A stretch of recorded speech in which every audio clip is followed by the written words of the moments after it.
जय महादेव, जय मातारा। अब हम बात करते हैं चौथी चीज यानी माला की। जैसे मैंने बताया पानी, माला क्या है?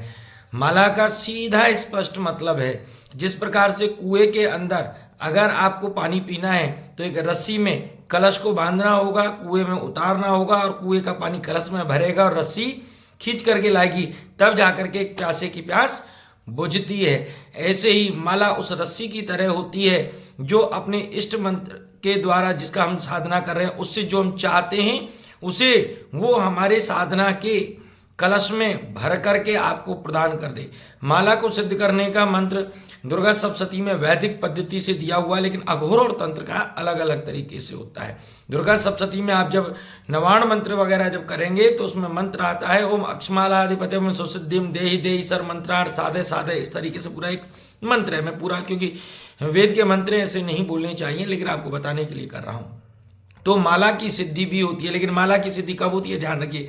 माला वो सिद्ध होती है जो गुरु प्रदत्त मंत्र को पहले उस पर एक पुरुषंचरण किया गया हो, वही माला सिद्ध होगी। और वही माला उस देवता को जो जहां भी है उससे जो आप चाहते हैं उस साधना संकल्प की सिद्धि के लिए आपकी सफलता रूपी जल को भरकर खींचकर आपके अंदर उतार दे, तो ही जाकर वो होता है। यूं ही मुंह उठा करके बाजार से माला नहीं लानी चाहिए और नहीं करनी चाहिए। अभी अभी एक साधक आए थे कल परसों, उन्होंने एक माला मुझे रुद्राक्ष की दिखाई थी और उन्होंने कहा था कि गुरुजी मैं ये माला लेके आया हूँ। तो रुद्राक्ष की माला का एक मैं आपको बहुत बड़ा रहस्य बताता हूँ। पहली बात तो ओरिजिनल माला लें, और रुद्राक्ष की माला में आजकल मार्केट में खूब आ रही है, लेकिन ओरिजिनल क्या है ये कोई नहीं जानता।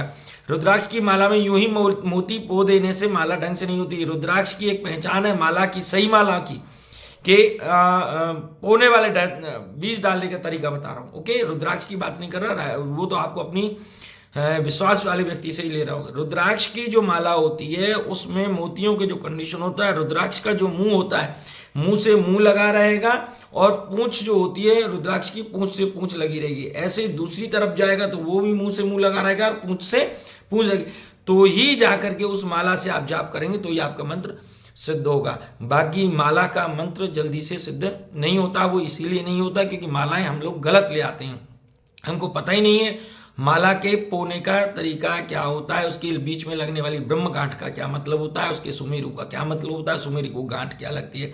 जैसे यज्ञोपवीत में ब्रह्म गांठ होती है, ऐसे ही माला के अंदर भी ब्रह्म गांठ होती है। ब्रह्म गांठ वाली माला और माला के मोतियों को पिरोना का शास्त्रोक्त जो विधान है उस परंपरा से अगर आपने माला ली है तो आपकी माला बहुत जल्दी सिद्ध होगी और आप जो चाहते हैं वही करेगी। माला उस रस्सी की तरह है जो इष्ट से अपनी प्यास बुझाने के लिए, जिस कामना के लिए जो हम मंत्र कर रहे हैं, और उसको जल के रूप में ला के देती है। तो माला का मंत्र हमेशा गुरु के द्वारा ही लेना चाहिए, ग्रंथों के द्वारा करना चाहिए। मैं नहीं कह रहा ये मत करो, लेकिन फिर भी गुरु प्रदत्त, क्योंकि गुरु के लिए मैं इसलिए कह रहा हूं क्योंकि आपका गुरु जिस परंपरा का है, वैष्णव है, वैरागी हैं, सन्यासी हैं, निमार्गी हैं, सीतारामी हैं, राधेश्यामी हैं, कौलाचारी हैं, वामाचारी हैं, कपाली हैं, अघोरी हैं, जिस परंपरा के हैं वो उस परंपरा के हिसाब से ही आपको माला का मंत्र मिलता है। तो ये आपको साधना करनी चाहिए। जय महादेव, जय माँ तारा। अगला आसन बहुत महत्वपूर्ण वीडियो है, बहुत सावधानी से देखते रहिए, सुनते रहिए, और अगर अच्छे लग रहे हैं और आपके मन में कोई प्रश्न है तो आप मुझसे जरूर